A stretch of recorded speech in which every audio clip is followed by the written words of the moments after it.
tercatat ini semenjak dipegang oleh Patrick Kluivert, Indonesia hanya bisa mencetak 3 gol oleh Romani.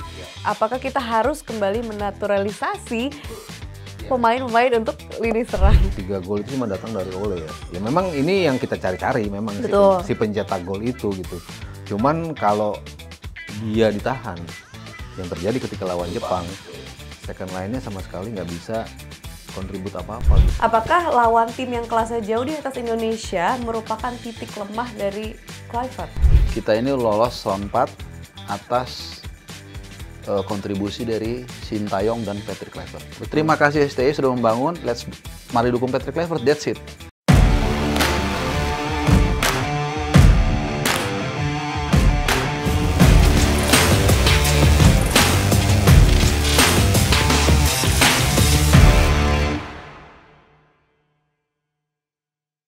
Hai teman Nalar, selamat datang kembali di Tiki Taka Ngobrol Bola Pakai Nalar. Kembali lagi bersama saya Noella, ada Mas Sabto Haryo di sini dan juga ada Bung Harpa. Halo.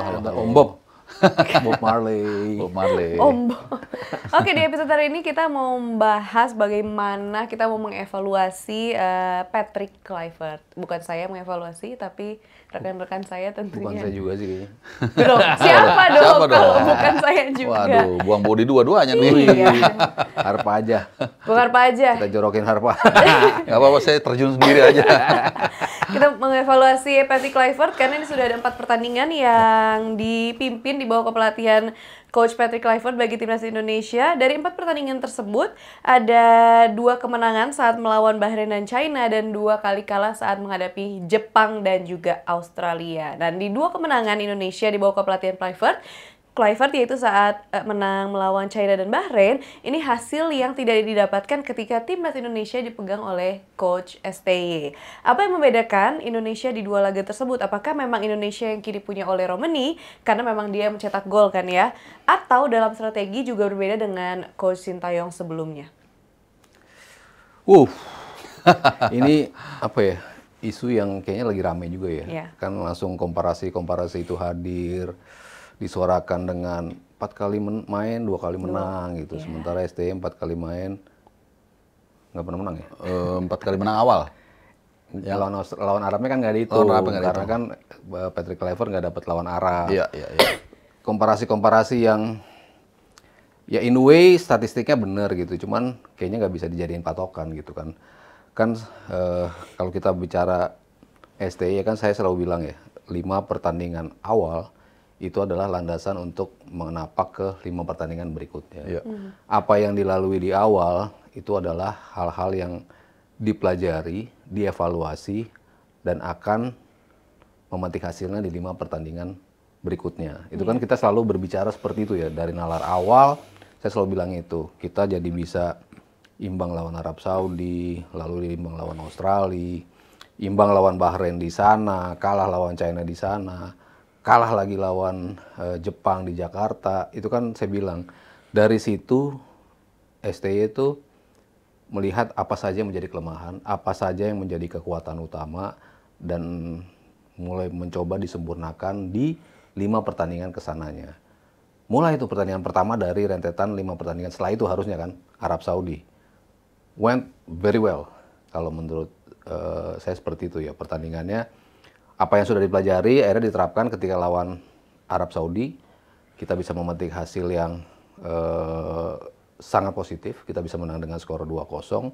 Itu adalah buah dari rentetan laga-laga sebelum ini. Yeah.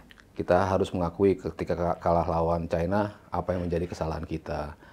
Ketika lawan Jepang, lubang-lubang mana aja yang menjadi kesalahan kita sehingga tidak terulang di laga-laga berikutnya. Dimulai dengan laga melawan Arab Saudi. Ya ini pemikiran pribadi saya ya, maksudnya kalau melihat setelah itu kita akan ketemu Australia, habis itu 2 kali lawan Bahrain dan juga China. Dengan tren yang sedang meninggi seperti itu, saya bilang STY mungkin akan mendapatkan hasil yang mungkin serupa juga, karena kan sudah dia sempurnakan nih hasil-hasil dari yang kekalahan-kekalahan dan juga skor-skor imbang itu disempurnakan untuk bisa mendapatkan hasil-hasil positif yang sebetulnya right on track. Yeah. Kalau saya pribadi melihatnya seperti itu gitu. Cuman kan kita harus mengakui juga bahwa ada orang, ada masanya, ada masa, ada orangnya gitu ya. Ya kebetulan tongkat estafet itu diberikan ke Patrick Kluivert gitu. Dan timnya untuk melanjutkan apa yang sudah didapatkan oleh STY. Dari sisi hasil, 2 positif jelas, lawan Bahrain dan juga lawan China. Dan itu yang akhirnya melengkapi 12 poin kita, 6 dari STY, 6 dari Patrick Kluivert untuk bisa kita berada di round 4. Itu mungkin secara overall saya melihatnya seperti itu ya. Hasil-hasil yang memang sesuai harapan ketika kita sedang naik dari sisi tren. Lalu kita dapat pemain-pemain seperti Joey Pelupesi, kita dapat pemain seperti Ole Romani yang akhirnya melengkapi puzzle itu. Yang kita tidak punya ketika kita memainkan di era pelatih sebelumnya gitu kan. Kita selalu mencari siapa gelandang bertahan yang bisa menemani Tom Haye. Rotasi terus dilakukan, Ivar Jenner dimainin, Nathan Chuaon dimainin dengan plus minusnya masing-masing gitu. Sampai akhirnya kita menemukan seorang Joey Pelupesi yang ternyata tandem yang paling pas untuk Tom Haye. Lalu in search of player number 9, kita kan selalu mencari-cari itu kan.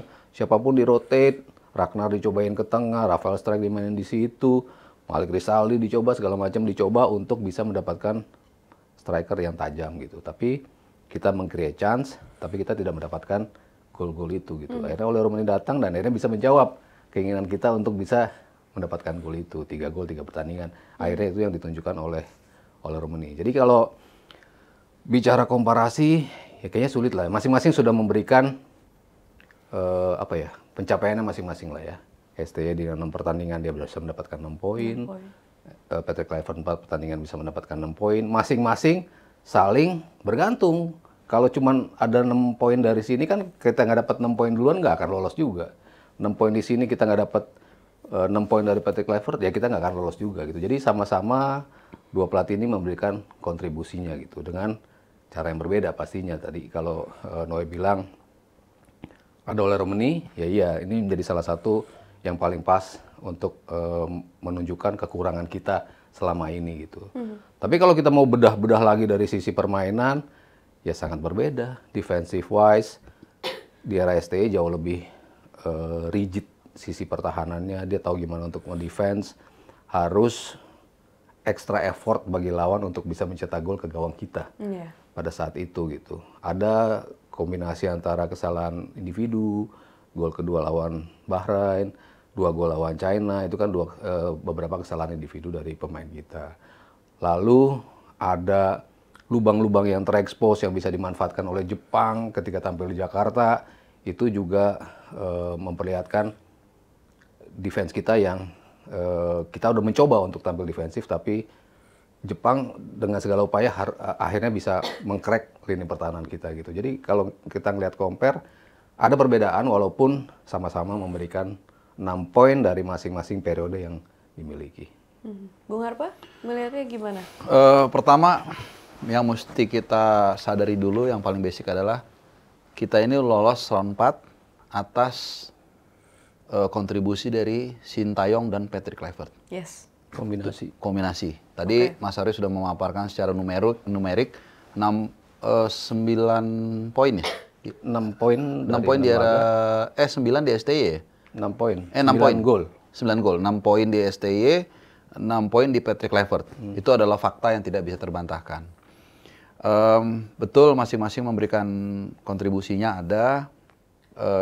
Cuman yang menarik begini, ketika gue agak memperluas sedikit ya, ketika kita sudah enak nih ya, bareng-bareng dukung segala macam. Terima kasih Sintayong, kita dukung Patrick Kluivert. Yang gue sedikit sayangkan ada orang-orang yang seharusnya gue anggap itu sebagai pengayom, dia belah itu menjadi dikotomi. Seolah-olah ini yang lebih berjasa daripada yang lain. Sebenarnya enggak gitu loh. Kalau kita mau jujur, masing-masing ada plus minus lah gitu. Di era Patrick Kluivert secara numerik sangat bagus karena 4 pertandingan 6 poin. Yeah. Sintayong membutuhkan 6 pertandingan gitu loh. Nah, yang lucunya kan juga di 3 pertandingan awal udah langsung ada yang membelah tuh. 3 pertandingan 6 poin. Belum lawan Jepang kan. Jadi terus lagi kalau kita mau jujur, sekarang dapat pemain yang lebih banyak, lebih bagus gitu. Jadi kalau kita seperti menganalisa itu nggak bisa seperti kita ke prasmanan, kita ambil yang kita suka lalu kita simpulkan gitu. Tapi kita harus melihat secara keseluruhan gitu loh. Nah itu yang pertama yang gue sayangkan. Nah cuman memang ada beberapa aspek yang lebih bagus di era Patrick Kluivert.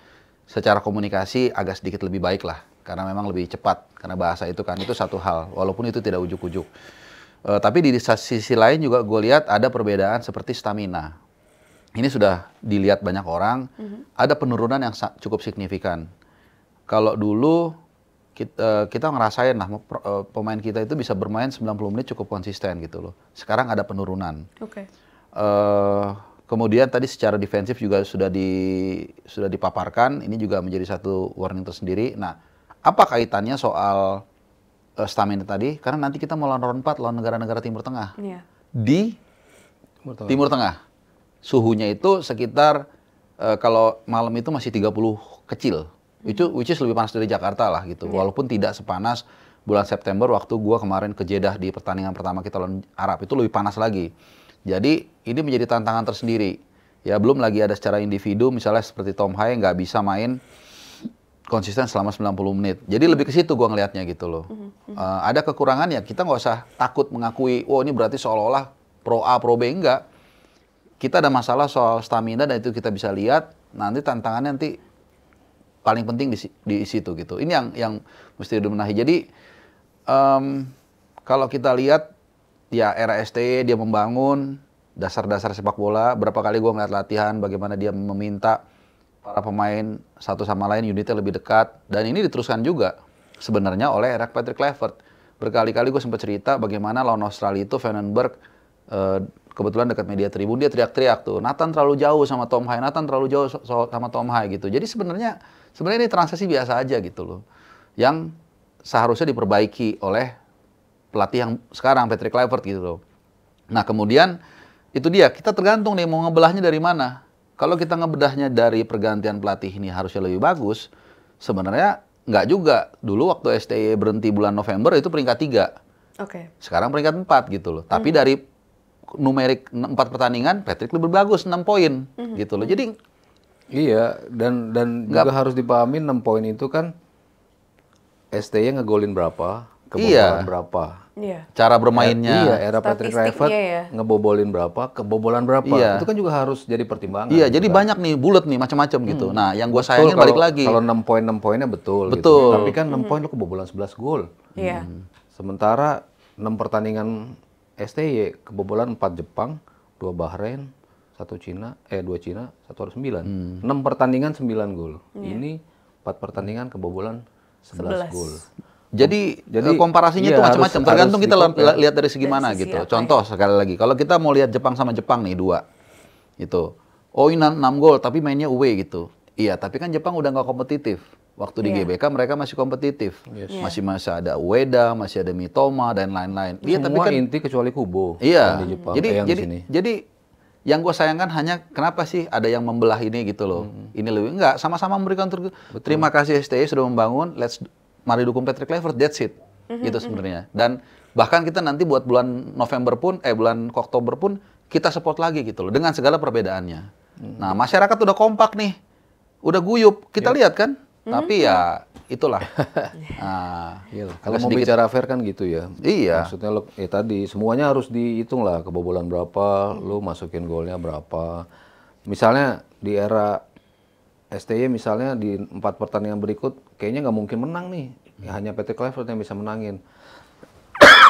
Itu kan hanya andai-andai ya. Imajinasi ya. Lalu kalau kita bilang kalau Patrick Kluivert di 6 pertandingan tuh bisa dapat 6 poin, kan belum tentu juga. Bisa lebih, bisa kurang. Bisa lebih, bisa kurang kan maksudnya. Yang realnya itu ya seperti ini sekarang. Realnya seperti ini, pelatih pertama sudah memberikan ini, pelatih kedua sudah memberikan ini, dua-duanya digabung meloloskan kita ke round 4. Dan masih ada tugas lagi nih. Iya, masih ada tugas gitu. Dan apa kekurangan yang ada sekarang, bagaimana caranya sekarang dengan pelatih yang sekarang ya dibenerin untuk menuju ke round 4 nanti gitu ya. Nah kalau kita lihat kekalahan Indonesia ini pada saat melawan Jepang dan Australia, presentasi STY ini kan justru lebih baik ya. Karena kayak tadi kita udah bahas, kebobolan golnya lebih sedikit. Karena pada saat lawan Australia kita berhasil imbang, 0-0. 0-0. 0-0 Terus pada lawan saat lawan Jepang ini kalahnya 4-0 dibandingkan dengan kekalahan yang diraih oleh yang kedua Kluivert di 5-1 saat melawan Australia dan juga ini yang terbaru 6-0 ya. Yang mana ini jauh lebih besar. Apakah lawan tim yang kelasnya jauh di atas Indonesia merupakan titik lemah dari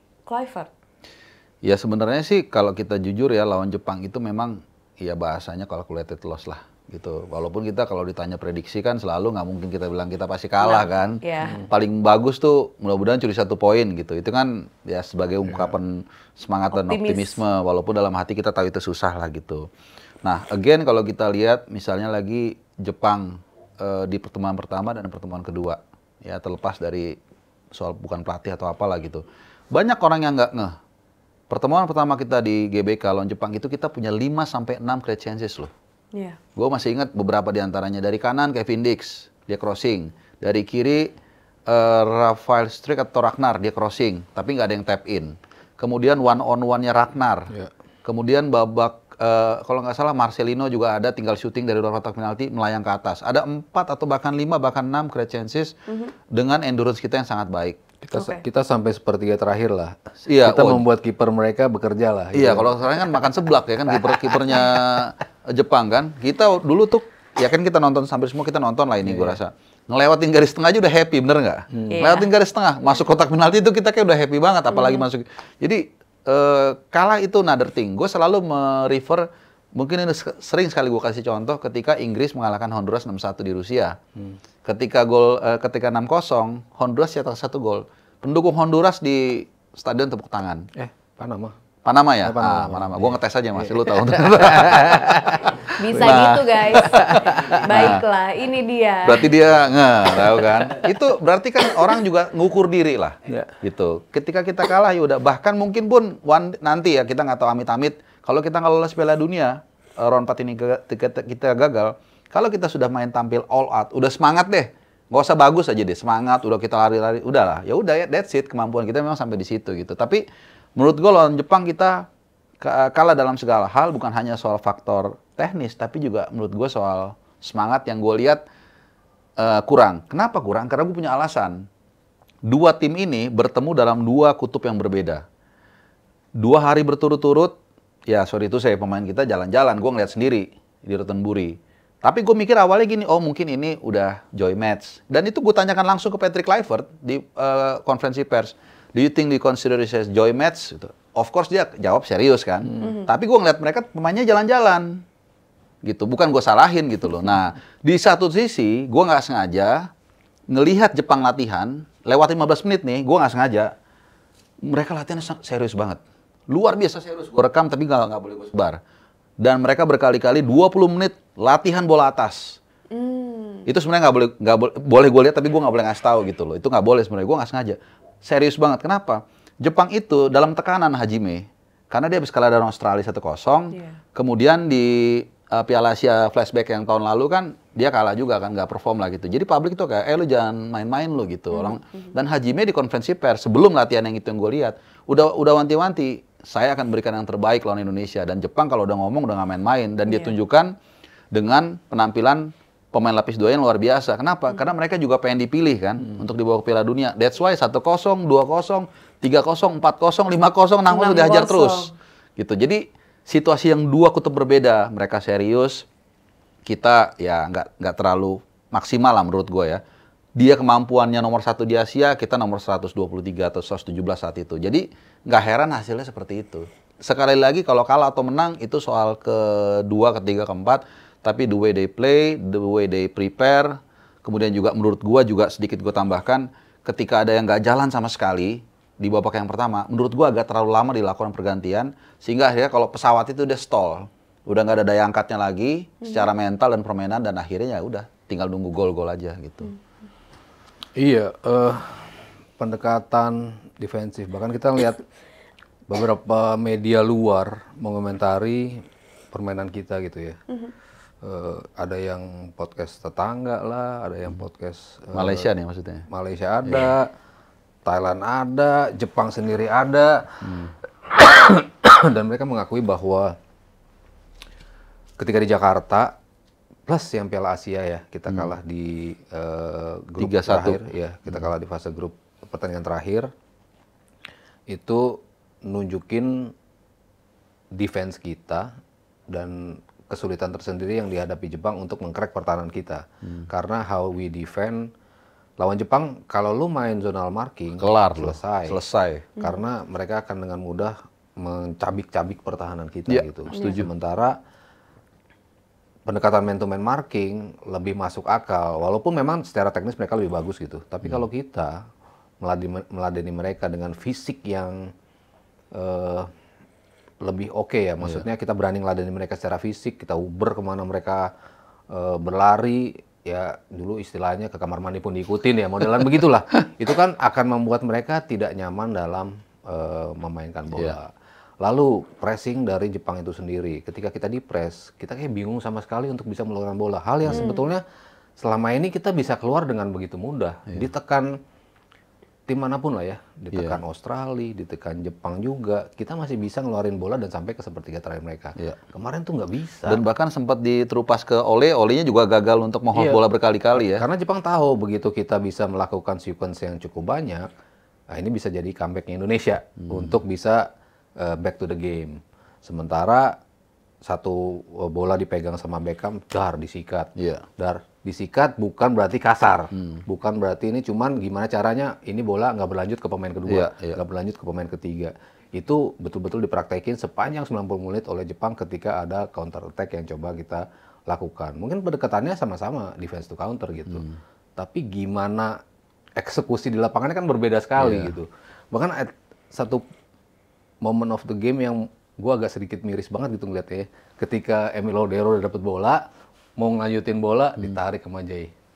Oh, disuruh tunggu. Iya. Dulu hold 6 detik. 6 detik gitu. Karena untuk menurunkan tempo ya, karena sepenting itu. Karena ketika bola itu ke sana, kerebut lagi, capek. ke situ kan, mungkin sampai selelahnya dan sudah tidak ada jawaban lagi terhadap serangan-serangan Jepang. Itu kan kita bisa lihat gitu kan, seperti itu. Nah, itu yang mungkin agak sedikit berbeda dengan ketika kita nonton Jepang di Jakarta sama nonton Jepang di Piala Asia. Betul. Kita bisa meng-create chance. Itu kan statistik nggak bohong lah ya. Kita ada possession pasti kita kalah karena Jepang possession base gitu. Kita selalu pendekatannya defense to counter ketika ketemu tim yang lebih punya possession base gitu. Tapi kan how we defend and how we counter. Itu kan yang utama, eksekusi di atas lapangannya seperti apa. Nah, kemarin tuh sama sekali nggak berjalan gitu. Jadi ya nontonnya ya pasrah. Kayak kalau gue ngungkapin ini Mas, kayak kambing tuh dililit sama ular piton gitu loh.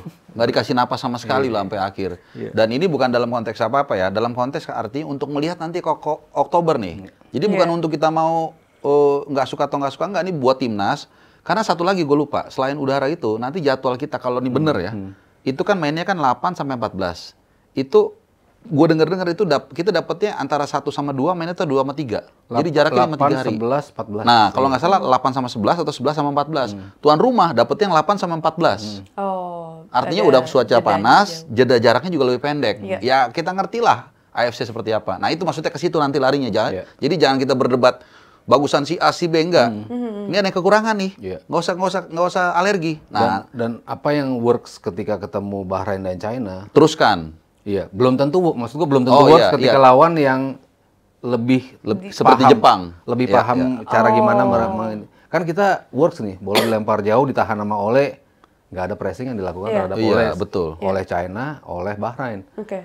Tapi Jepang melakukan itu. Pasti dua negara yang lain di sana kan pasti melihat itu. Oh, ini yang buat Indonesia nggak bisa mengeluarkan larinya ke situ tuh. Itu kan pasti dipelajari oleh mereka. Pasti. Kita gimana caranya. Begitu Ole dapat bola, lo coba hilangin bola itu dari Ole. Begitu Beckham dapat bola misalnya, begitu Marcelino dapat bola, lo coba press. Begitu Tom Hai megang bola pertama, lo langsung press. Itu pasti akan dilakukan karena kan mereka mempelajari. Kemarin mungkin tim-tim Arab Saudi kalah, Bahrain kalah. Artinya kita punya kemampuan untuk mengalahkan tim-tim dari Jazirah Arab. Tapi kan pasti mereka belajar kan, oh Indonesia mengalahkan Arab Saudi sama Bahrain kayak gini loh cara bermainnya. Pasti kan mereka coba minimalisir itu. Dan ingat lagi, semua kemenangan kita itu kan didapat di Jakarta. Sementara ketika kita away, kita tidak mendapatkan itu. Tapi ya back again, Makanya ketika di sempet Qatar ada kan kita sebutan bagus-bagus aja jago ya. kandang Betul, ya. di Qatar. Ketika di Qatar kita di Piala Asia. Asia sama di U23-nya kan ya kita ternyata bisa juga sih main di iklim sana gitu, ngalahin Jordan ya kan. Waktu Tapi di agak adem tuh, U23-nya, dingin tuh Mas. iya, Masih ngalahin. dingin. Karena Jordan Australia, Korea Iya, Selatan ya. di sananya kita masih bisa memetik kemenangan lah. Di tim seniornya ya kita bisa Ngalahin ngegolin lah lawan Jepang. Jadi Mungkin tantangannya juga bukan tantangan ya. Nanti kan September ada friendly match kan. match. Nah, itu kita belum tahu nih jujur gua. Apakah kita ke Kuwait sama Libanon atau mereka main di sini? Oke. Ini penting pengennya juga sih ke sana ya. Nah, Semoga betul. ke sana. Kayak tadi kita di episode yang lain kita bahas soal pemain ini intensinya tuh kalau apa sih duit apa karir. Iya. Nah, kita intensinya apa nih? Mau cari duit apa mau cari pengalaman? Iya. Kalau kita mau cari duit main di GBK. Iya. Kalau kita mau cari kemenangan, glory buat World Cup, main away ke Kuwait sama Libanon. Mentalnya diuji, suhunya juga mirip, kemudian apa namanya ambience kita main away juga dapet. Tapi Gaya bermainnya juga mirip. gaya bermain Timur Tengah. Kalau kita mau cari experience, kalau lu ngutamain duit, lu main di GBK. Nah itu akan nanti kelihatan apa arahnya kemana. Intentionnya apa Gitu ya? dari dia milih tempat venue-nya untuk friendly match dua partai tersebut. Oke, nah ini kalau kita bicara kelemahan timnas Indonesia, kalau kita lihat dari saat melawan Jepang dan juga Australia, ini kan terlihat pertahanan kita tuh sangat rapuh. Tapi justru berbanding terbalik pada saat kita melawan China dan juga Bahrain, itu pertahanannya kuat banget. Apakah emang kayak yang tadi Mas Sato bilang, works pada saat melawan China dan Bahrain, belum tentu works melawan negara lain. Dan ini ya clean sheet kan? Nah ini kenapa sih perbedaan itu tuh bisa signifikan banget? Iya, clean sheet tapi dengan chances-nya nggak banyak juga ya sebetulnya. Hampir nggak ada. Lawan China sama lawan Bahrain kayaknya kita Nggak banyak lah. nggak banyak chance lah ya. Cuman ya penting juga nggak banyak chance tapi clinical Iya. ketika mendapatkan itu ya. Kalau kita lawan tim-tim yang di atas kita sih sebenarnya works aja kalau kita lu nggak dapat banyak peluang tapi sekali lu dapat peluang karena kita main defense to counter artinya every chance itu matters gitu. Count. Lu gimana caranya bisa eksekusi peluang itu menjadi gol itu kan yang penting. Ya lagi-lagi pendekatan China dan juga Bahrain ketika kita megang bola mungkin berbeda. Mereka baru akan ngepres setelah kita masuk ke sepertiga terakhir mereka gitu. Iya. Ya ngepres pun nggak beraturan gitu. Cina dua pemainnya mencoba untuk menekan kiper kita, coba menekan back. Nggak Tapi terlalu ngaruh ya. Iya, tapi kan begitu bola itu dilempar ke si playmaker, itu kan jadi hal yang berbeda. Ketika bola itu datang ke Tom Haye, nah dia nggak cukup mendapatkan pressing sehingga dia bisa distribusi bola-bola itu gitu. Tapi kalau sama Jepang, siapapun yang dapat bola pertama langsung di-press. Dan kayaknya itu akan dilakukan juga oleh negara-negara Arab. Yang pasti kayaknya Qatar sama Irak ya kalau kita ketemu ya. Karena kan dua-duanya nggak di grup kita tuh. Cuman terakhir sih katanya kita tetap bisa segrup juga dengan Arab gitu. Jadi Berarti nggak yang nggak ada barriernya nggak ada katanya. Terakhir seperti itu ya. itu yang sering bikin Yang ada isu pot-pot nggak itu nggak bisa gimana ketemu tuh siapa sih awalnya gue Nggak bilang tahu juga gue bilang awalnya sebenarnya nggak ada itu. Iya, soalnya kita kan dari round 2 ke 3 tuh kalau nggak salah dari round 2 ke 3 tuh ada yang Iran sama Uzbekistan apa gitu apa WA mereka segrup juga sebelumnya. Bisa segrup lagi. Jadi nggak ada barrier kecuali kita nggak bisa sama Oman. Karena kalau Oman kan satu grup. Jadi kemungkinan kita nanti antara dengan Irak atau WA Oman satu grup maksudnya? kan kita satu seeding paling bawah. Oh, iya. Nah, jadi kita kemungkinan antara dengan Irak atau UEA dan antara Saudi atau Qatar. Itu aja. Kombinasi yang paling gampang mungkin ya menurut gua UEA dengan Saudi. Ya UEA kita tahulah seperti apa yang nggak sebagus Irak. Kemudian Saudi dengan Qatar ya paling gampang harusnya Saudi dengan faktor X-nya kalau Qatar kan. Kemudian dengan Saudi kan kita juga udah 2 kali ketemu dan kita bisa ngalahin mereka seri sekali. Walaupun bukan auto win juga loh. Nggak auto win juga. Kita kan Jangan bilang lupa. Dan takutnya begitu kalah. Enggak Wah, auto win rame. pasti enggak lah. Dan cuman kalau gue bilang berkali-kali kalau Qatar itu kelebihannya Non-teknis. bukan, kelebihannya kalau non teknis itu kelemahan buat kita kan, non teknis. Kalau kelebihan kita maksudnya. Kelebihan untuk kita itu pertama, ini matters juga. Kita ke Qatar itu nggak perlu visa kan. Jadi lebih gampang untuk fans nih datang ke sana. Belum lagi yang di sana banyak juga kan. Di sana juga luar biasa banyak dan mereka lebih mudah secara Kakak geografi. Kakak Alex dan kawan-kawan. Halo Kakak Alex, ketemu lagi nanti. Jadi ya kita jalanin aja. Tapi again persiapan tadi sangat penting dan ada satu nih yang mungkin kita nggak pernah tahu ya. Ini mitigasi. Situasi di Timur Tengah kita nggak tahu seperti apa kan. Nah, Iya. kadang-kadang dalam hidup tuh bisa aja kita ada keberuntungan dalam mungkin situasi yang kita nggak harapkan. Kalau situasinya nggak kondusif, bukan tidak mungkin dipindahkan ke tempat netral. Iya. Mitigasinya kan tetap harus ada. Ini kita nggak pernah tahu. Nah ini Untung bagian atas yang ribut ya. iya kan kita ya mudah-mudahan aman ya. Iya, iya. Nah Mudah-mudahan kalau dipindahkan selalu misalnya aman. tiba-tiba oke nih kayaknya nggak kondusif, pindahin misalnya ke Jepang atau Korea Selatan atau Australia. Menurut gua itu ada satu pertanda yang bagus. Dalam arti itu tadi kan di tengah yang kita nggak harapkan, tapi kalau memang ya terjadi amit-amit, karena ya kita tahulah iklim di sana segala macam dengan faktor X yang di Qatar segala macam, kalau memang kita segera sama Qatar itu agak sedikit tidak favor ke kita gitu. Gue rasa akan lebih menguntungkan kalau kita main di tempat netral seperti di Jepang, di Korea Selatan atau Australia, dan ini pun sudah diprotes oleh UEA dan Irak. Karena menurut mereka lu nggak transparan, lu nggak adil, masa tuan rumah segala macam gitu-gitu. Jadi ya banyak apa ya, mungkin kejutan yang akan kita lihat, dan terakhir kita nunggu juga nih dengan siapa kita segera kan belum tahu. 17 Juli di Osaka. Ya sekali lagi mudah-mudahan yang paling gampang lah lawan kita, walaupun sekali yang kata Mas Arwi bilang belum tentu juga otomatis kita Auto win, menang ya. gitu ya. Oke, nah kalau sebelum ini kan kita udah bahas bagaimana kelemahan lini pertahanan kita. Tapi bukan berarti lini serang kita ini tanpa kritik juga ya. Karena tercatat ini semenjak dipegang oleh Patrick Kluivert, Indonesia hanya bisa mencetak 3 gol oleh Romani. Iya. Nah ini menjadi persoalan nggak sih bagi Kluivert? Apakah kita harus kembali menaturalisasi Itu ya. pemain-pemain untuk lini serang? Just for our information ya, yang mengkritik lini depan itu Kluivert sendiri di preskon loh. Dia merasa agak kurang lini depannya. Iya. Jadi kalau maksudnya tanpa ada tendensi apa-apa, dia sendiri ngomong di preskon dia merasa agak kurang lini depannya. Iya. Lini depan dan lini pencetak gol lah ya. Dia pencetak gol lah, Iya, maksudnya kan itu. yang kemarin tuh Tom Hai masih sempat bikin gol. Iya. Iya. Terus Jay Sandy Ises juga Walsh. di round 2 ya. Jay Ises juga masih bisa bikin gol. Rido sempat bikin gol juga. Jadi kan banyak Second line-nya bisa second line-nya masih cetak bisa gol ya. kontribut gol gitu loh. Sementara ya kalau Ragnar, Marcelino kan emang di depan juga Iya. gitu ya, sama-sama bikin gol gitu. Tapi setelah itu kan 3 gol itu cuma datang dari Ole ya. Ya memang ini yang kita cari-cari memang Betul. si pencetak gol itu gitu. Cuman kalau dia ditahan, yang terjadi ketika lawan Jepang, betul. second line-nya sama sekali nggak bisa kontribut apa-apa gitu. Nah, sementara kan kita butuh, kan orang ngelihat dong siapa sih striker tertajam lo, ya kita jagalah dia. Betul. Waktu Ya kan? di Jepang, ya, di belakang waktu official training, itu orang-orang Jepang ngomongin Ole mulu. Ole iya? gitu.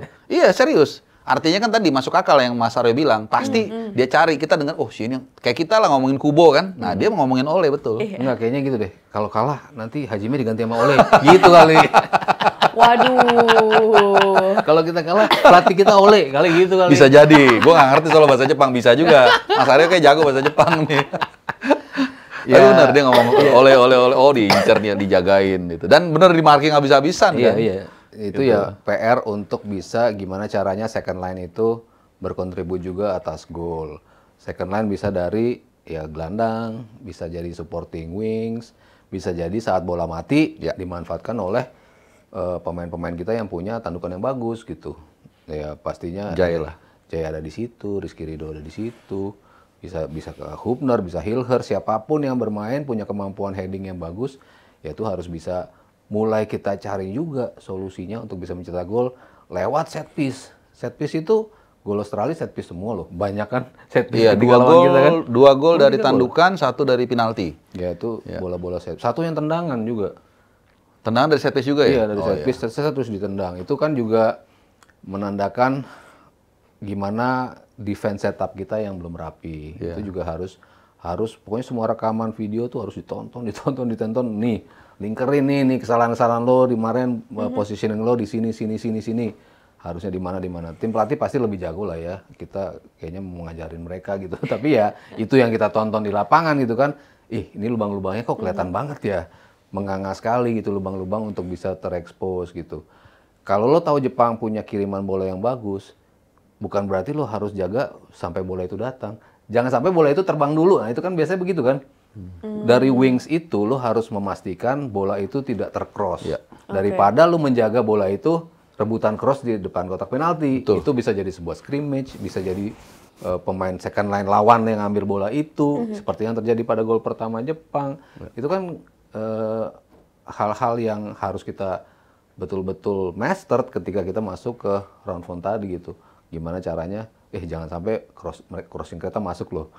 Qatar, Ali Masmus berapa? 12 gol. 12 gol di ya. kualifikasi. Itu kan gila itu loh. Ekram siapa? Aki. Pokoknya ada 2 pemain. Yang Kribo ya? Iya, yang Kribo Yang itu Kribo 12 gol, satunya lagi kalau nggak 4, 5 gol. Artinya ini pemain nggak main-main gitu loh untuk bisa. Kalau kita segera sama Qatar ya, Kalau kan ketemu kita belum Qatar. tahu ya. Dan mostly pemain-pemain mereka juga tandukannya bagus-bagus kan. Rata-rata aerial presence mereka bagus-bagus.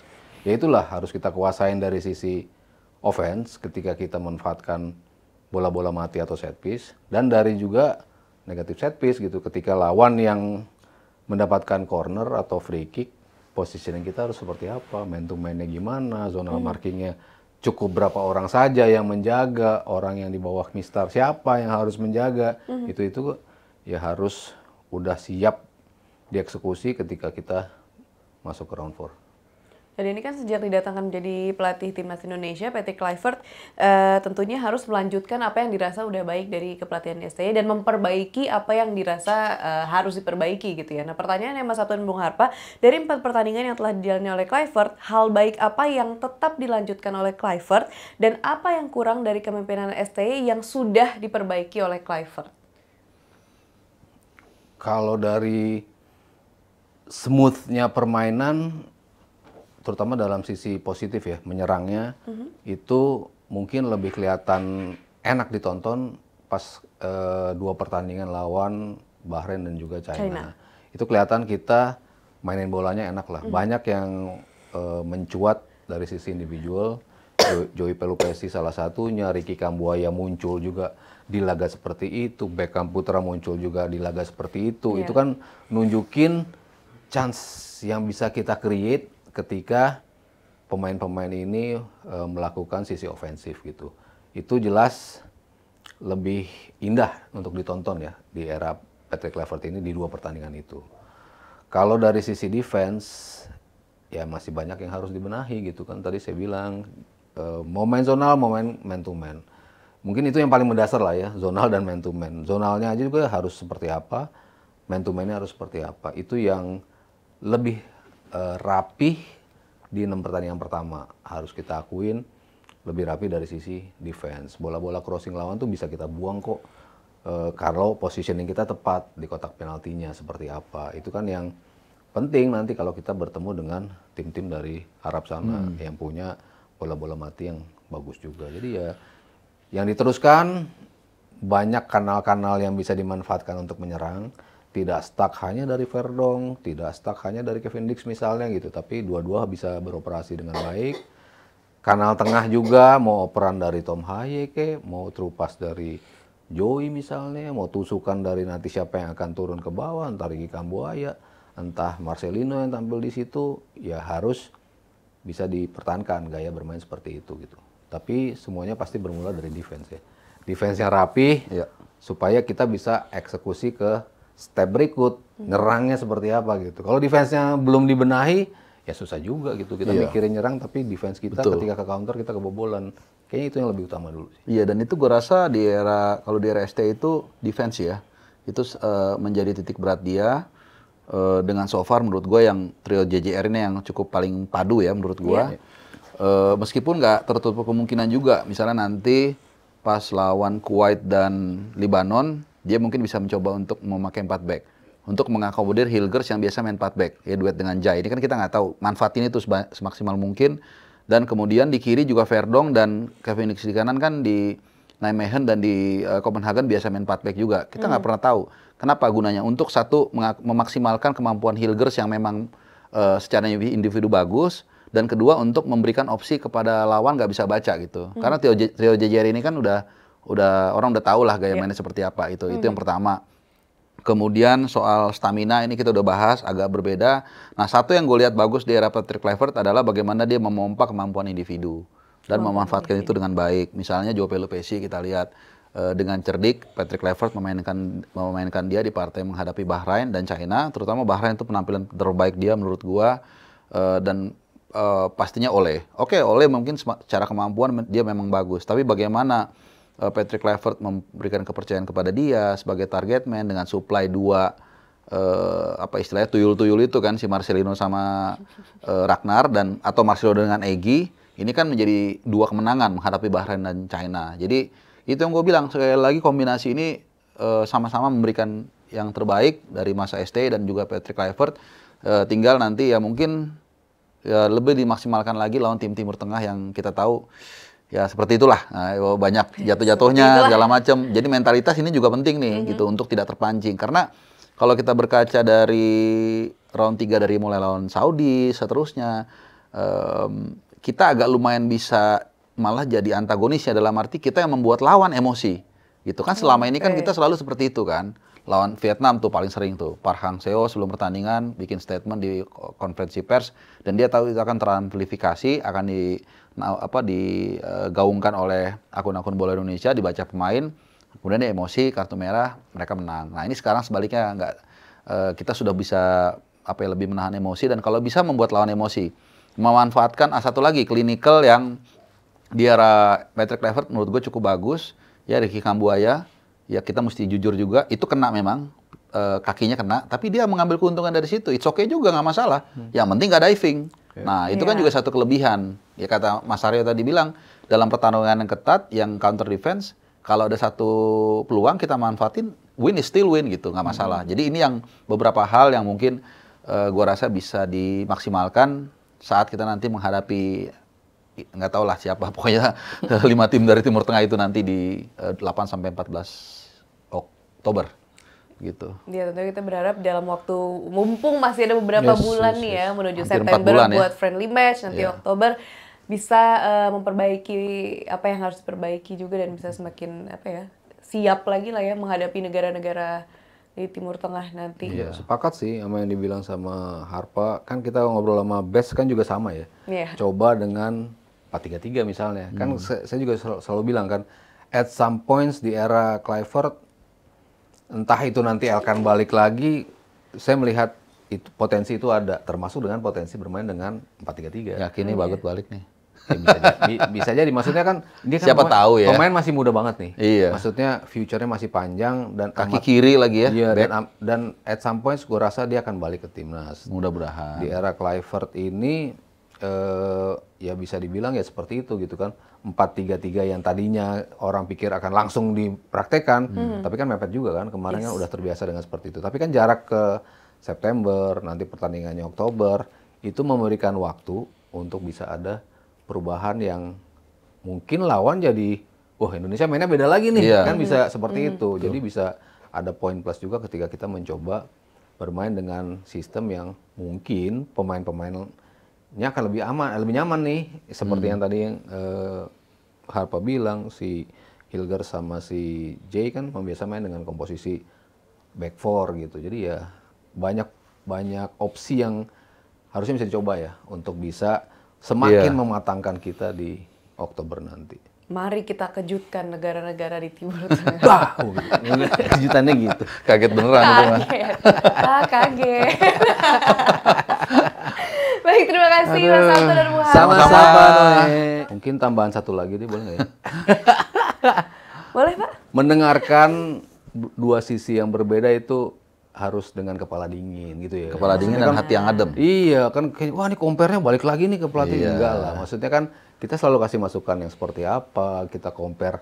Kalau ada yang bagus kenapa nggak kita pertahankan gitu loh. Harus dilihatnya tuh komprehensif lah. Jangan ini era lama banget ya. Jangan begitu. Biasa aja. Jangan dibilang nggak move on. Kawan Nalar, jangan lupa tulis komentar kalian di kolom komentar. Jangan lupa juga like, share, dan subscribe YouTube channel Nalar Sport TV. Dan jangan lupa kalian sekarang sudah bisa stream atau dengarkan Tiki Taka dan School of Football di Spotify. Saya Noella, Mas Sabto Haryo, Bung Haris Pardede pamit. Sampai jumpa di episode berikutnya.